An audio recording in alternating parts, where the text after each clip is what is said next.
So let's start the heat engines. तो पहले जैसे मैंने बताया बच्चे, हीट इंजन क्या होता है? It is a device, it is used to convert heat into work in a cyclic process. It is a device, it is a device which is used to convert heat into work in cyclic process. Cyclic process में heat into work conversion होता है बच्चे। और आपको पता है बच्चे, जो हीट इंजन होता है ये दो तरह का होता है ना? हीट इंजन दो तरह का कैसे बच्चे, कि एक में हो जाता है बच्चे एक्सटर्नल कंबस्चन। एक क्या होता है बच्चे? एक्सटर्नल कंबस्चन वाला होता है। इसका एग्जांपल आपको पता है ना बच्चे, कहाँ होता है? जो आपका स्टीम इंजन होता है ना, एक्सटर्नल कंबस्चन बेस्ड होता है। Yes sir. और दूसरा कौन सा होता है? इंटरनल कंबस्चन होता है। इंटरनल कंबस्चन में आपका ये जो पेट्रोल होता है या डीजल होता है बच्चे, इसमें क्या होता है कि जब आपका सिस्टम क्या होता है, कंप्रेस होता है, जब work done on this system होता है बच्चे, तो उससे स्पार्कलिंग होती है, और स्पार्कलिंग होती है तब कंबस्चन होता है, और उससे हीट प्रोड्यूस होता है, और उस यस सर। को हम लोग वर्क में कन्वर्ट करते हैं। तो हीट इंजन का प्रोसेस यही है बच्चे। साइक्लिक में क्यों कहते हैं? क्योंकि बच्चे वो कंटिन्यूअस वो देता रहे, ऐसा नहीं कि ब्रेक हो जाए। हमें जो मैकेनिकल वर्क यस सर। चाहिए वो साइक्लिक होना चाहिए बच्चे, वो रिपीटेटिव होना चाहिए बच्चे। तो अब यहाँ पे देख लिया जाए बच्चे, तो ये तीन चीजें को कंटेन करता है बच्चे। तो देखिए क्या क्या होता है। It consist of basically, it consist of three parts. अब तीनों पार्ट्स का देख लेते हैं बच्चे, फंक्शन क्या होता है और रोल क्या होता है, मतलब ये कहाँ कहाँ कैसे होते हैं। पहला होता है बच्चे वर्किंग सब्सटेंस। वर्किंग सब्सटेंस, तो वर्किंग सब्सटेंस क्या हो जाएगा बच्चे, या फिर कह सकते हैं वर्किंग सब्सटेंस को भी बोल सकते हैं क्या बच्चे, द सिस्टम। और सिस्टम क्या कंटेन करता है बच्चे? System basically contains the mixture of fuel and air, है ना? फ्यूल और एयर का मिक्सचर होता है बच्चे, ये वर्किंग सब्सटेंस में कंटेन होता है। Means yes sir. Consist of fuel plus air. तो बच्चे अगर एयर नहीं रहेगा, याद रखिएगा, एयर नहीं रहेगा बच्चे, there will be no combustion. Air yes sir. जरूरी होता है बच्चे। ठीक है, तो मैंने बताया बच्चे ये कहां पे होता है। डीजल इंजन हो सकता है और स्टीम इंजन भी हो सकता है। ठीक है, स्टीम में स्टीम। Yes sir. और दूसरा क्या होता है बच्चे, सबसे जरूरी होता है, वर्किंग सब्सटेंस क्या करता है बच्चे, वो साइक्लिक प्रोसेस से गुजरता है बच्चे। क्या करता है? पहले ये अमाउंट ऑफ हीट को एब्जॉर्ब करता है बच्चे, और फिर क्या करता है, कुछ वर्क डन करता है, फिर अमाउंट ऑफ हीट को क्या करता है बच्चे, रिलीज करता है। तो जहां से अमाउंट ऑफ हीट को एब्जॉर्ब करता है बच्चे, उसको क्या बोल देते हैं? उसको बोल देते हैं हॉट रिजर्वायर या सोर्स बोल देते हैं बच्चे। Hot reservoir, reservoir, yes. या इसी को बोल देंगे बच्चे सोर्स। तो इसका काम क्या हो गया बच्चे? It provides amount of heat, amount of heat. अब ये अमाउंट ऑफ हीट कैसे जनरेट होगी बच्चे, ये तो आपको पता ही है। एक्सटर्नल कंबस्टन से भी हो सकता है और इंटरनल कंबस्टन से भी हो सकता है बच्चे। और तीसरा होता है बच्चे कोल्ड रिजर्वायर। कोल्ड रिजर्वायर, तो कोल्ड रिजर्वायर का काम क्या, इसको सिंक भी बोलते हैं बच्चे।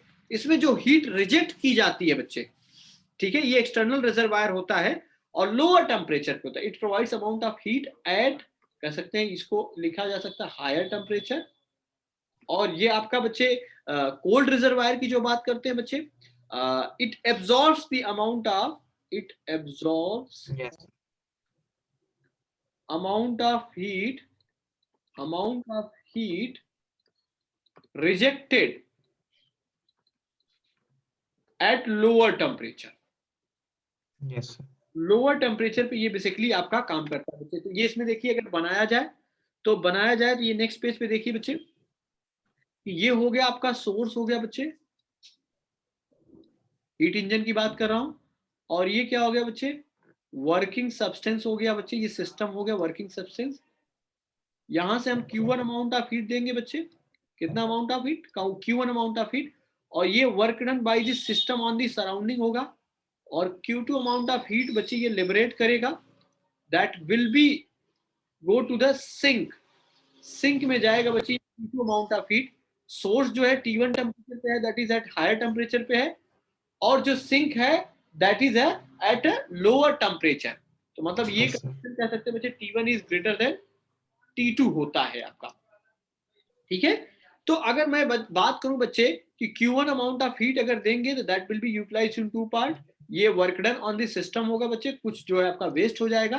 तो वर्क डन कितना हो जाएगा बच्चे, Q1 minus Q2।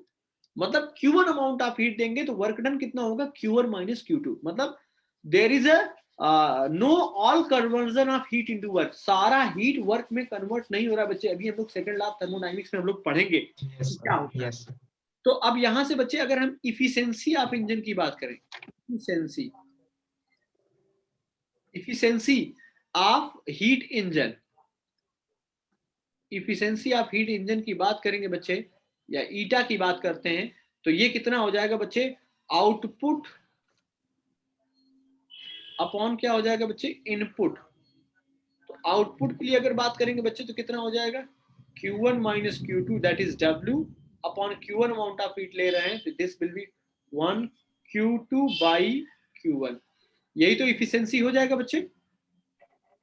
Yes, sir. ये इफिशिएंसी ऑफ हीट इंजन हो जाता है बच्चे। अब याद रखिएगा बच्चे, अगर मैं ये कहता हूं for Q2 is equal to 0, जब Q2 0 होगा मतलब हीट लॉस नहीं होगा, तभी तो इफिशिएंसी 1 होगा। तो Yes, sir. इसमें बच्चे इफिशिएंसी क्या हो जाएगी बच्चे, 100% हो जाएगी। मतलब हीट का कन्वर्जन वर्क में 100% हो जाए। और ये बच्चे इसमें ये कहते हैं, फर्स्ट लॉ ऑफ थर्मोडायनामिक्स जो होता है ना बच्चे, वो क्या कहता है कि ये मतलब इस तरह के इंजन एग्जिस्ट ही नहीं करता है। लेकिन ये एक आइडियल इंजन की अगर हम सोचें बच्चे, कि अगर हम किसी तरीके से हीट लॉस को अवॉइड कर दें बच्चे, है ना, आइडियल इंजन को अगर हम सोचे बच्चे कि किसी तरह से हीट लॉस को हम अवॉइड कर दें, तो उसकी इफिशिएंसी 100% पॉसिबल है। Yes, sir. Yes, sir. तो उसमें बच्चे उसमें सेकंड लॉ ऑफ थर्मोडायनामिक्स आ जाता है। तो हम लोग अभी डिस्कस करेंगे सेकंड लॉ ऑफ थर्मोडायनामिक्स क्या हो जाता है। तो यहां से हम ये कह सकते हैं बच्चे कि जो कन्वर्जन होता है हीट का वर्क में, वो डिफरेंट हीट इंजन से होता है। तो मतलब वो मैंने आपको पहले ही बताया ना, एक इंटरनल कंबस्टन हो गया, और क्या हो गया बच्चे, एक एक्सटर्नल कंबस्टन से होता है। External combustion. सबका Yes. आपका इफिशिएंसी अलग अलग होता है बच्चे। किसी की इफिशिएंसी ज्यादा होती है, किसी की इफिशिएंसी क्या होती है बच्चे, कम होती है। अब Yes, sir. Refrigerators and heat pump, जो चाहे हम रेफ्रिजरेटर कर दें चाहे हीट पंप कर दें, both are the same thing. ये दोनों एक ही चीज होते हैं बच्चे, चाहे रेफ्रिजरेटर कहें। तो रेफ्रिजरेटर क्या होता है बच्चे, नेक्स्ट पेज पे चलता हूं। रेफ्रिजरेटर, रेफ्रिजरेटर और इसी को बोल देते हैं बच्चे हीट पंप। तो रेफ्रिजरेटर का काम क्या होता है बच्चे, it is a reverse of heat engine. It is reverse of heat engine. Heat engine का ये बच्चे क्या होता है, रिवर्स हो जाता है। यहाँ पे क्या हो जाता है बच्चे, जो वर्किंग सब्सटेंस होता है ये Q2 अमाउंट ऑफ हीट को एक्सट्रैक्ट करता है from the cold reservoir at temperature T2। तो अगर ये ऐसा करता Yes, है sir. तो हमें क्या करना पड़ेगा, some work is to be done on this system by the surrounding, है ना बच्चे। तभी Yes, sir. वर्क की रिक्वायरमेंट होगी बच्चे बच्चे और Q1 अमाउंट ऑफ हीट क्या होगी बच्चे, रिलीज हो जाएगी हॉट रिजर्वायर की एट टेम्परेचर T1 पे। मतलब अगर इसको बनाए बच्चे, ये मैंने बता दिया हॉट रिजर्वायर, हॉट रिजर्वायर, और यहाँ पे बच्चे मैंने कह दिया वर्किंग हो गया, WS हो गया, और यहाँ बच्चे मैंने कह दिया कोल्ड रिजर्वायर, कोल्ड रिजर्वायर, और ये हो गया बच्चे T1 हो गया, और ये क्या हो गया, T2 हो गया। और T1 is greater than T2 है, लेकिन अभी हम लोग को क्या करना है, Q2 अमाउंट ऑफ हीट को एक्सट्रैक्ट करना है बच्चे, ये Q2 amount of heat will be extracted.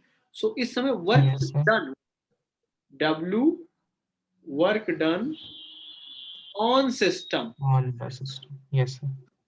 By surrounding, surroundings हम करेंगे बच्चे, जैसे रेफ्रिजरेटर में कौन करता है, ये इलेक्ट्रिकल एनर्जी करता है ना बच्चे, Yes, sir.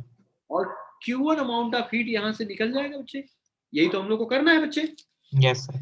हॉट रिजर्वायर पे Q1, अभी आपको पता है बच्चे कि कभी भी हीट जो है लोअर से हायर टेम्परेचर फ्लो नहीं करती है, लेकिन हम यहाँ पे करवाते हैं, ऐसा हम करवाते हैं ना, Yes, sir. तो हीट पंप भी वही काम करता है बच्चे, है ना। तो इसका काम क्या होता है बच्चे, इसका काम ये होता है कि किसी भी पर्टिकुलर एरिया को, या फिर कह सकते हैं बच्चे किसी भी पर्टिकुलर चैम्बर को हमें क्या करना होता है बच्चे, हीट को एक्सट्रैक्ट करना होता है, ठीक है।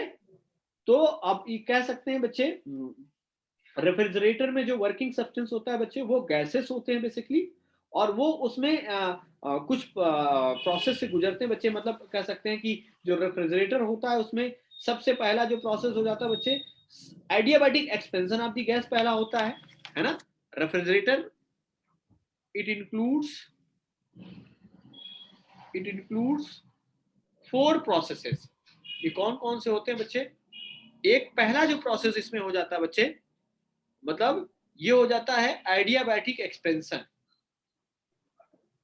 एडियाबैटिक एक्सपेंशन, एडियाबैटिक एक्सपेंशन में क्या हो जाएगा बच्चे, there will be sudden expansion of gas from high to low pressure. इससे क्या हो जाएगा बच्चे, इससे क्या हो जाएगा, लो प्रेशर बनने से क्या होगा, ये जो गैसेस रहेंगी वर्किंग सब्सटेंस की, वो कूल हो जाएंगी, और ये क्या कन्वर्ट कर देगा बच्चे, वेपर को लिक्विड मिक्सचर में कन्वर्ट कर देगा, Yes, वेपर sir. मिक्सचर में कन्वर्ट हो जाएगा। और दूसरे प्रोसेस में क्या हो जाएगा बच्चे, there will be the absorption by the cold fluid of heat from the region to be cooled, जिस रीजन को बच्चे हमें कूल करना है Yes, sir. ना, तो उससे क्या हो जाएगा, एब्जॉर्प्शन हो जाएगा, ठीक है। तो मतलब ये सेकंड में मैंने कह दिया बच्चे एडियाबैटिक एक्सपेंशन हो जाएगा, और दूसरे में हम कह सकते हैं बच्चे, दूसरे प्रोसेस में absorption, absorption by the cold fluid, cold fluid, fluid में मतलब आपका गैसेस भी यूज किया जा सकता है बच्चे, Yes, sir. लिक्विड भी यूज किया जा सकता है ना। तो cold fluid of heat from the region, from the region to be cooled,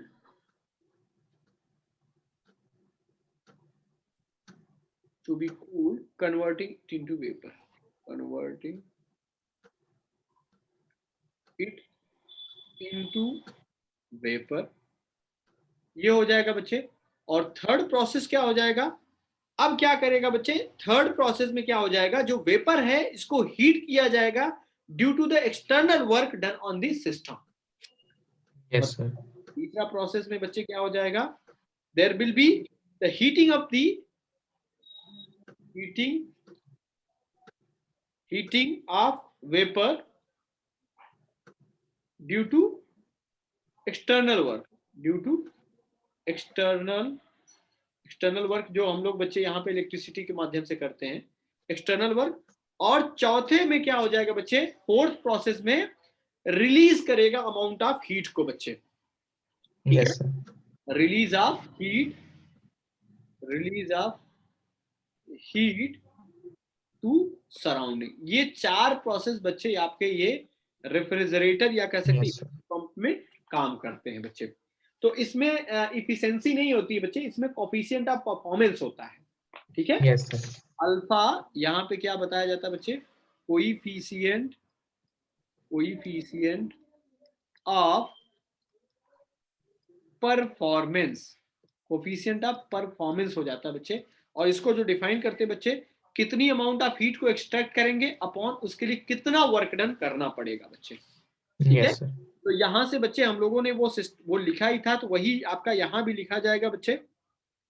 ये तो अल्फा हमने लिख दिया, alpha equal to Q2 by W, यहां से आप W को भी लिख सकते हैं बच्चे, है ना, Q1 minus Q2. हाँ, Q1 minus Q2।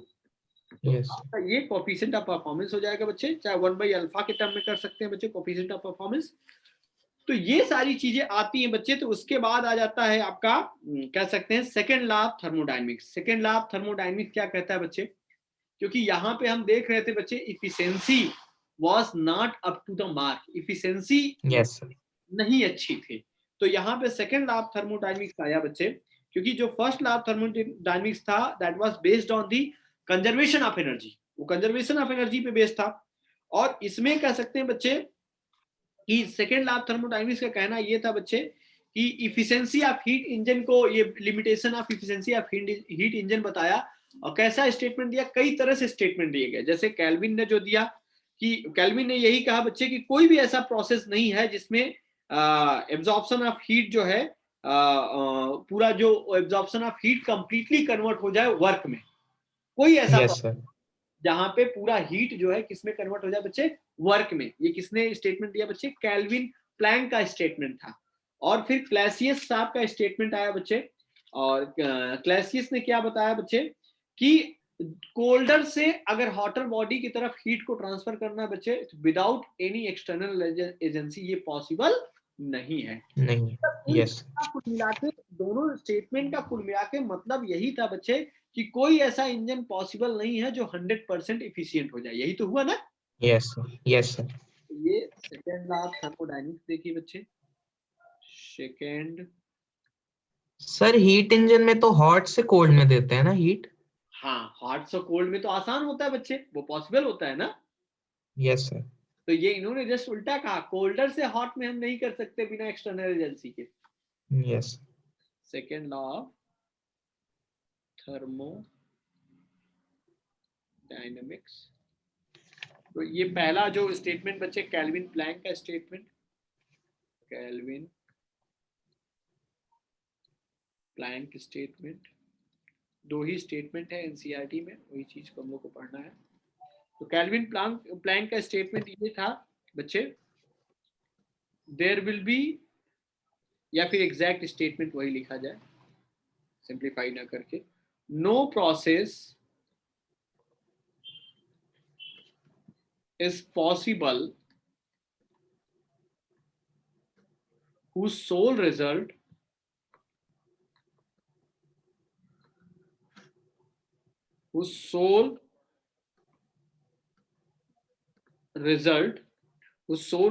is the absorption of heat from reservoir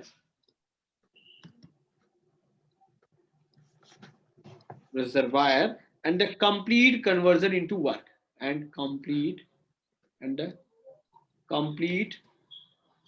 conversion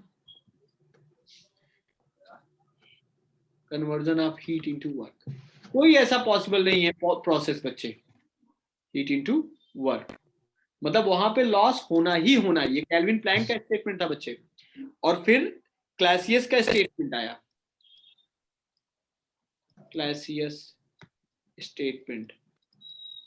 का स्टेटमेंट क्या था बच्चे सेकेंड लॉ ऑफ थर्मोडायनेमिक्स को लेकर। तो क्लैसियस का स्टेटमेंट ये था, no process is possible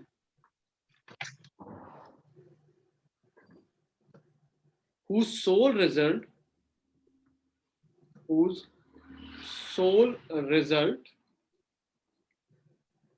is the transfer of heat